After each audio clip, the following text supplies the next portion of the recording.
Hello friends, welcome to my channel. আজ আমি একটা ইয়েলো কালারের ব্লাউজের ওপর পিককের ডিজাইন এঁকেছি এবং তার সাথে কিছু ফুল ও পাতাও করেছি। তো দেখো, আমি ডিজাইনটা করার জন্য প্রথমে পুরো আউটলাইনটা এইভাবে হোয়াইট কালার দিয়ে কিন্তু ড্রয়িং করে নিচ্ছি।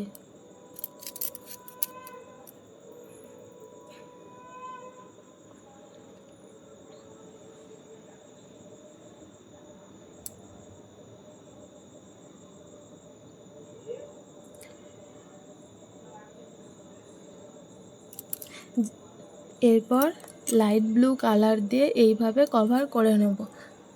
আমি পুরো ড্রয়িংটা করার জন্য জামার নিচে কিন্তু পিচবোর্ডকে এভাবে ক্লিপের সাহায্যে আটকে নিয়েছি। তো তোমরা চাইলে এখানে পিচবোর্ডের বদলে মোটা কোনো কাগজ অথবা যে ফ্রেম পাওয়া যায়, তো সেই ফ্রেমও কিন্তু তোমরা এখানে ইউজ করতে পারো।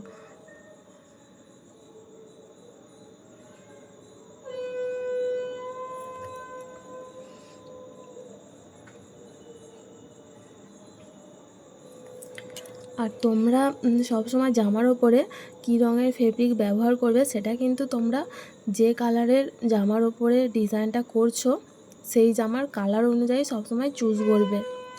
আমি এখানে দেখো একটা ইয়েলো কালারের জামার ওপরে যেহেতু ফেব্রিক কালার করছি, সেজন্য এখানে আমি ইয়েলো কালারটা ইউজ করছি না, কারণ ইয়েলোর উপরে ইয়েলো দিলে তাহলে কিছুই বোঝা যাবে না।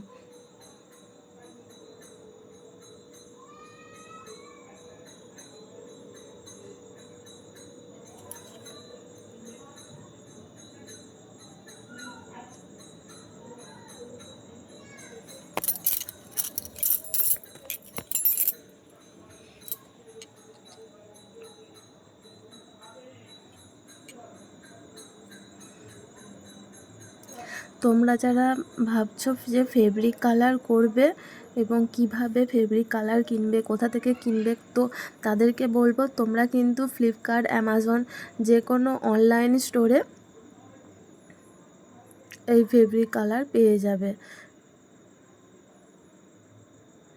এছাড়া অফলাইন যে কোনো স্টেশনারি দোকানেও কিন্তু এই ফেব্রিক কালার পেয়ে যাবে। শুধু কালারটা কেনার সময় তোমরা রিসেন্ট ডেটটা দেখে তবেই কিনবে, কারণ ডেটটা যদি একটু পুরনো হলে তখন কালারটা খুব গাঢ় হয়ে যায়, অর্থাৎ নিচে বসে যায়, তখন কালার করার সময় খুবই সমস্যা হয়।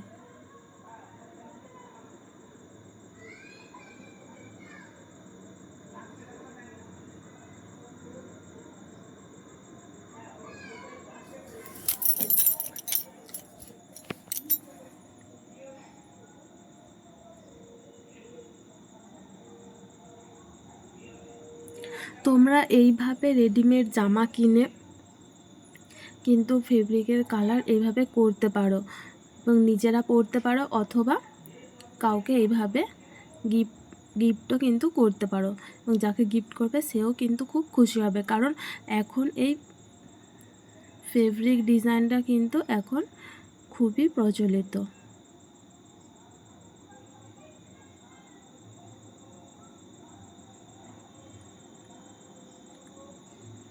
তো দেখো, আমার এখানে পিককটা হয়ে গেছে।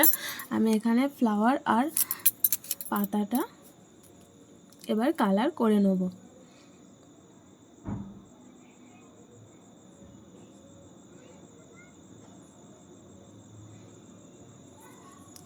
তোমরা ফেব্রিক ডিজাইন করার সময় সব সময় এভাবে পেন্সিল ড্রয়িংটা করে নেবে, তাহলে কালার করার সময় কোনো অসুবিধা হবে না।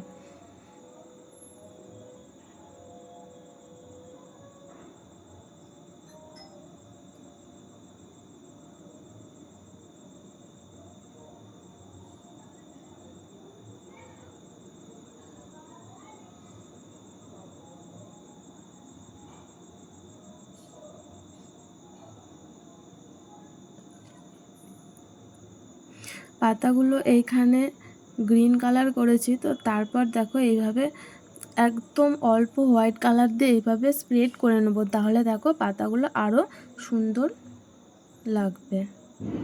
তো আমার কিন্তু ডিজাইনটা পুরো কমপ্লিট। তোমরা যারা ভিডিওটা দেখছো তাদেরকে অসংখ্য ধন্যবাদ। ভিডিওটা ভালো লাগলে চ্যানেলটা সাবস্ক্রাইব করো।